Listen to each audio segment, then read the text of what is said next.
দুর্গাপুজো শেষ, লক্ষ্মী পুজো শুরু। লক্ষ্মী পুজো এসে গেছে। জীবনে যাই থাকুক না কেন, উৎসব আসেই। আজকে লক্ষ্মী পুজো নিয়ে কথা বলা, লক্ষ্মী পুজোর সময় কোন কোন বিষয়গুলো নজর দেওয়া উচিত, মা লক্ষ্মী কিভাবে আসেন বাড়িতে, লক্ষ্মী পুজোর নিয়ম রীতি, এগুলো নিয়ে কথা বলতে বলেছেন। তা প্রথমেই বলি যে লক্ষ্মী পুজো আমাদের বঙ্গদেশের ঘরে ঘরে, এসো মা লক্ষ্মী বসো ঘরে, আমারই ঘরে থাকো আলো করে। তা আমার মনে হয় লক্ষ্মী পুজোর এক একটা পরিবারের কিছু পারিবারিক রীতি আছে। সেই লক্ষ্মী পুজো হয় প্রতিমায়, পটে, সরায়, এমনকি গণেশের পাশে যে কলা বউ দেখেন, ঠিক তেমন ওই কলা বউ সাজিয়েও আপনার নবপত্রিকার মতো লক্ষ্মী পুজো করা হয়। কারণ আবার দুর্গা পটে লক্ষ্মী পুজো হয়, কারণ দুর্গা হচ্ছেন মহালক্ষ্মী। এরকম অনেক রিচুয়ালস আছে। আজকে আসুন লক্ষ্মী পুজোর একটু ভেতরে দরজা খুলে প্রবেশ করি। প্রথমেই হচ্ছে প্রশ্ন, লক্ষ্মী পুজোর আলপনা। লক্ষ্মী পুজোর আলপনা কি দিয়ে দেওয়া উচিত? আপনারা সকলে আজকাল দেখেন ফেব্রিক, পোস্টার কালার, এইসব দিয়ে সবাই আলপনা দেন। কিন্তু একদম যদি প্রাচীন গ্রাম বাংলার রীতিতে যান, তৎকালীন যুগে দেওয়া হতো চালের গুঁড়ো দিয়ে। কারণ লক্ষ্মী ধান, দেখুন এই উৎসবের একটা গুরুত্ব আছে। নতুন ধান ঘরে আসে, ধানের দেবী, ধনের দেবী হচ্ছেন মা লক্ষ্মী।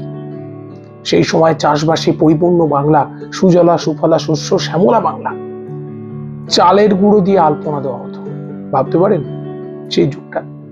তারপরে এলো খড়ি মাটি, সেই খড়ি মাটি দিয়ে আলপনা। এখন লক্ষ্মী পুজো আলপনা দেওয়া হচ্ছে, অন্য পুজোর চেয়ে লক্ষ্মী পুজোয় আলপনা দেওয়ার একটা গুরুত্বপূর্ণ ব্যাপার আছে। লক্ষ্মী পুজোয় আলপনা মাস্ট। এর কারণ হচ্ছে লক্ষ্মী হচ্ছে শ্রী, লক্ষ্মীর অপর নাম শ্রী, মানে সৌন্দর্য। পরিবারের মধ্যে যাতে সৌন্দর্য বজায় থাকে, লক্ষ্মী যেখানে, লক্ষ্মীর পাঁচালী পড়া হবে, দেখবেন লক্ষ্মীর পাঁচালীতে আছে যে পরিবারে ঝগড়া অশান্তি থাকে, অগোছালো সবকিছু থাকে, সেখানে লক্ষ্মী থাকেন না। একটা সৌন্দর্যময় পরিবেশ সৃষ্টি করতে হয়, তবে লক্ষ্মী সেখানে বিরাজিত হন।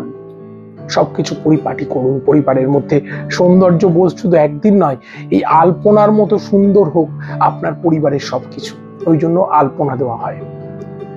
এইবার তারপর দেখবেন লক্ষ্মীর চরণ চিহ্ন আঁকা হয়, পদ পায়ের ছাপ। কেন?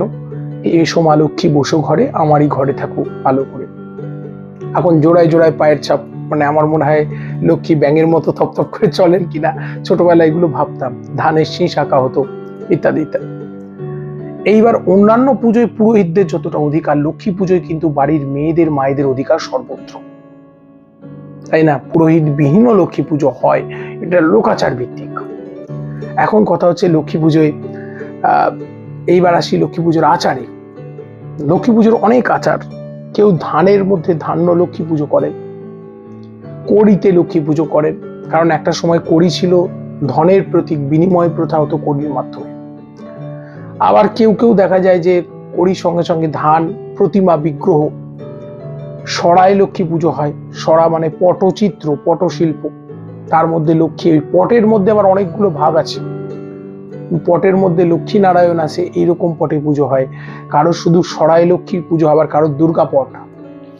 যেমন আমার পরিবারে দুর্গা পট ছিল, কিন্তু পরবর্তীতে সেটা বিলুপ্ত হয়ে যায়। আবার কোনো কোনো পরিবারে, আমার পরিবারও দেখেছি যে একটা নৌকা দিতে হয় সামনে, তখন কলার ভেলা দিয়ে সেই নৌকোগুলো বানানো হতো। সেই নৌকোর মধ্যে 3টি ডোঙা থাকতো, তার মধ্যে সোনা রূপো ইত্যাদি, তিল, জব, এই সমস্ত ধান ভর্তি করে, মড়াইগুলো ভর্তি করা হতো, এই নৌকাটা দেওয়া হতো। এটা কি ব্যবসা বাণিজ্যের প্রতীক? এগুলো সবকিছু সিম্বলিক। আর আমার পরিবারে দেখেছি লক্ষ্মী পুজোর সময় মা লক্ষ্মীর ডান দিকে ধান, মান, কলা, কচু, এই 4টেকে গিট দিয়ে রাখা হতো। ধান, মান মানে মান কচু, ছোট একটা কলা গাছ এবং কচু গাছ, হলুদ গাছ। ধান, মান মানে হলুদ, এইগুলোকে গিট দিয়ে রাখা হতো একটা ধান গাছ দিয়ে। তা এইগুলো হচ্ছে, দেখুন, প্রাচীন আয়ুর্বেদের থিওরি। এর পেছনেও অতি প্রাকৃত কোনো বিষয়বস্তু নেই, প্রাচীন আয়ুর্বেদের কথা, সেটাকে গুরুত্ব দিয়ে দেওয়া হয়েছিল। আর কি, এবার আসি কলাবউ প্রসঙ্গ।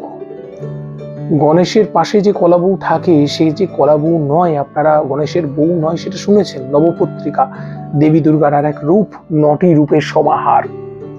আর এক্ষেত্রে তিনি লক্ষ্মী রূপ ধারণ করেন। এই কলা বউয়ের ক্ষেত্রে কিন্তু কোনো ওই 9টি গাছ নেই। লক্ষ্মী পুজোয় যে কলা বউ তৈরি করা হয় সেখানে কিন্তু 9টি গাছ নেই, ভালো করে বুঝতে হবে। শুধু কলা গাছকে বিশেষ কিছু জিনিস দিয়ে সেই একটি বধূর রূপ দেওয়া হয় বা একটি দেবী মূর্তির রূপ দেওয়া হয়, সেটিকে জলচৌকির উপর স্থাপন করে তার পুজো হয়। এইবার লক্ষ্মী পুজোর পরের প্রসঙ্গে আসি। লক্ষ্মী পুজোয় ঘন্টা বাজাতে নেই। আপনারা সব পুজোয় ঘন্টা কাসর বাজাতে শুনলেও শুধুমাত্র, আবার আমি একটু রিপিট করছি, শুধুমাত্র লক্ষ্মী পুজোয় কখনো ঘন্টা কাসর বাজবে না। কেন? এর পিছনে পুরানো একটা গল্প আছে, আর বাস্তব বিজ্ঞানের যুক্তিটাও বলুন।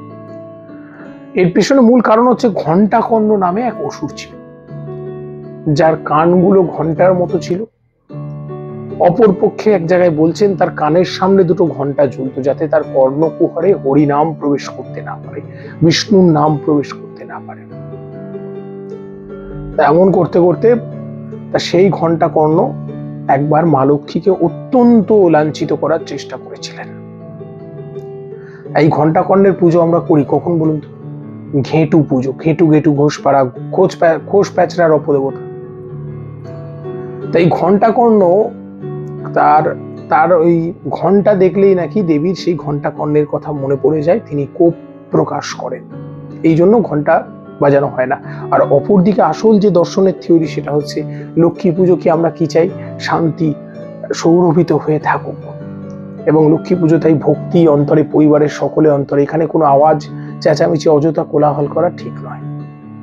এই হচ্ছে মূল ব্যাপারটা। ওই জন্য লক্ষ্মী পুজোয় বাজি পোড়ানো, অনেক জায়গায় আমি দেখেছি বাচ্চারা বাজি পোড়াচ্ছে। সেদিন শান্ত, শান্তি, প্রশান্তির একটা দিন, ঠিক আছে? আর মা লক্ষ্মী যেহেতু রত্নগর্ভবাসিনী ছিলেন, সমুদ্রের অতলে ছিলেন, তাকে সমুদ্র মন্থনের সময় তুলে নিয়ে আসা হয়েছিল, সবাই জানেন। তিনি নীরবতাই পছন্দ করেন।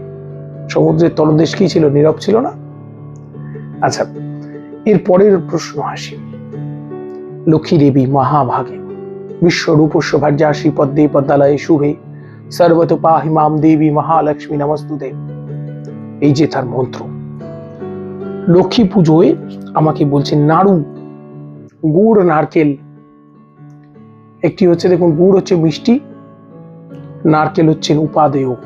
নারকেল আর গুড়ের মিশ্রণ, পাক দিতে হয়, পাক না দিলে হবে না। এই পাক দেওয়ার সময় ভালো করে গোল পাকাতে হয়। সংসার বোধের মধ্যে আছে, মিষ্টি কথা আছে, তাই না? সকলের প্রতি যত্ন আছে, ভালোবাসা আছে। নাড়ু যত্ন করে না বানালে হবে না, নাড়ু দেওয়া হয়। আর আমাদের তৎকালীন যুগের এই যে কৃষি প্রধান বাংলা, তার ঐতিহ্য আছে। নাড়ু, মোয়া, মুরকি, এগুলো সব কৃষি প্রধান বাংলার অঙ্গ। মা লক্ষ্মী ঘরে এসেছেন।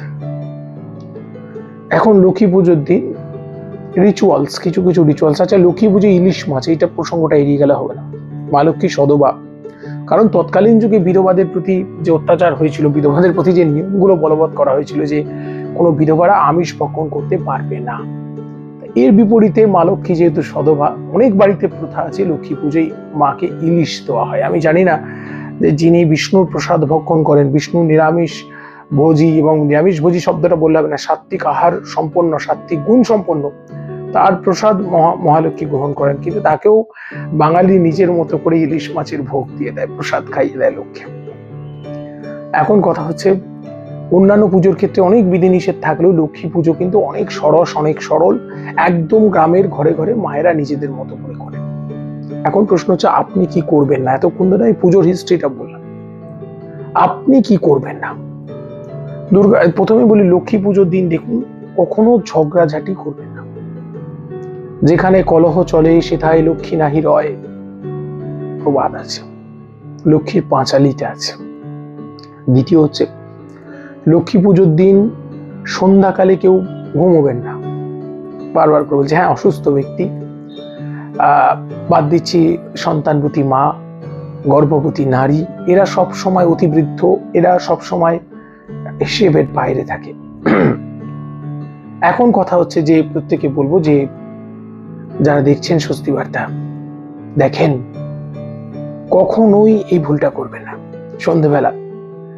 তো এবার হচ্ছে, বাড়ি অগোছালো, অপরিষ্কার রাখা, এগুলো করা যাবে না।